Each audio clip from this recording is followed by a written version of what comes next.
এই কলিযুগ ধন্য পাপী জীবের জন্য, এই কলিযুগ ধন্য পাপী জীবের জন্য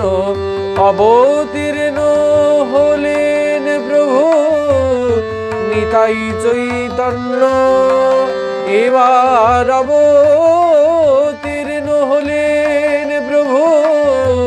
নিতাই চৈতন্য, দিয়ে হরি নাম গুণ ধাম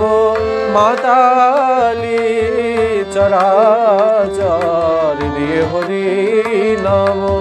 গুণ ধাম মাতালি চরাচর,